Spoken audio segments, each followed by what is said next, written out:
Hey, what's up everyone? Welcome back to another video. Thank you so much for tuning in. Today I'm continuing my series and I'm sharing 5 germaphobe food handling tips. If you missed my previous germaphobe videos, they will be linked below, as well as probably in the cards up here. And those videos were 5 germaphobe health tips, how to stay healthy all year. And the second was 5 germaphobe cleaning tips, which I incorporated into a spring clean with me. So those videos are there if you're interested. Today I'm just going to share the third and last video in the series, 5 food handling tips from a germaphobe. Tip number 1 is to wear gloves when you're handling raw meats, fish and things like that.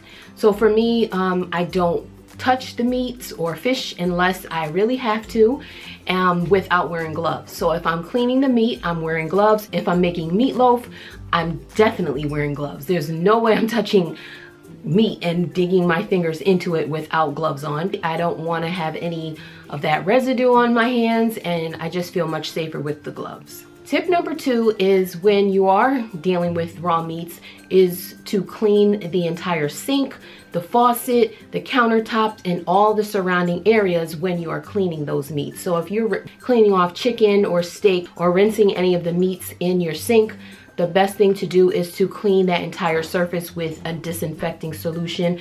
I recommend bleach, that's what I use, or one of the bleach sprays. I will use a Lysol or a Clorox with bleach in it. And I'll wipe down the entire countertop, all in the sink, all into the drain, all over the faucet itself. And the extra step I do take there is that I change my clothes. So whatever clothes I'm wearing when I'm cleaning the raw meat, I will change out of. So I have seen online where the Centers for Disease Control are recommending that you don't clean your chicken.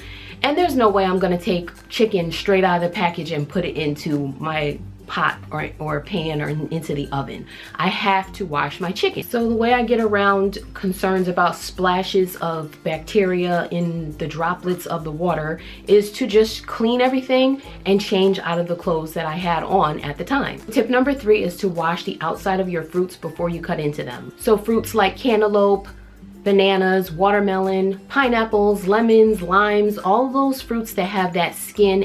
And there was an epidemic years ago, and it probably happens often, but there was one particular case where people were getting, I think, salmonella or E. coli from cantaloupe. And we all know that that fruit is on the inside. But the way that was happening is because the bacteria was on the outside, on the skin. And when people would cut into the fruit, they were putting the bacteria from the outside onto the inside and then consuming it. I do cut into bananas, but I do still wash the skin even when I don't cut into those, because I prefer, if I'm handling it, or especially if my children, if I'm giving them a banana, I would like to make sure that they're not handling something on the outside that has bacteria on it. I know that can go unthought about for a lot of people, so that's my recommendation. So tip number 4 is a pretty simple one, is to not reach your hand into a bag of chips or popcorn or pretzels or anything that is a bag that is resealable and multiple people would be eating from those.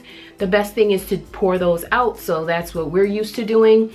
That's very important to me because, you know, if you reach your hand in to grab something and they're not freshly washed, you're then putting germs into the bag, and you're probably gonna roll that bag up, clamp it, seal it, and then other people are going to be eating from that same bag, and the germs that may have come from your hands, from under your fingernails, are left in the bag before you store it. So that's a big one, is to just pour out your portions from the bag instead of reaching in. And lastly, tip number 5 is just a general tip, is to wash your hands when you're cooking between the things that you're touching, just to avoid any cross-contamination. So if you're making eggs and you crack the shell, if you have any, of course the yolk gets on your fingers, so you should wash your hands before going on to the next step.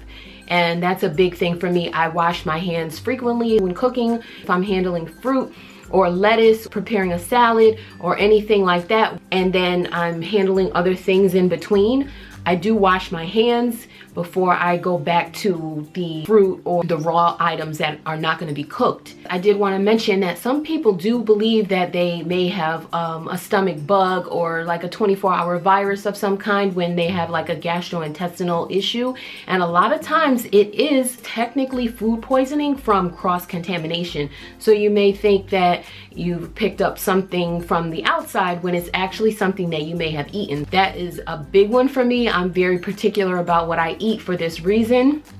I'm very conscious of the way I prepare food, and so that makes me very conscious of the things that I'm eating and how it's being prepared by others. So these are my 5 tips. I hope that you found something helpful. I hope you found some of the information informative. If you like this video, please give it a thumbs up, and don't forget to check out the other videos in this series. So thank you so much for watching, and I will see you in the next one.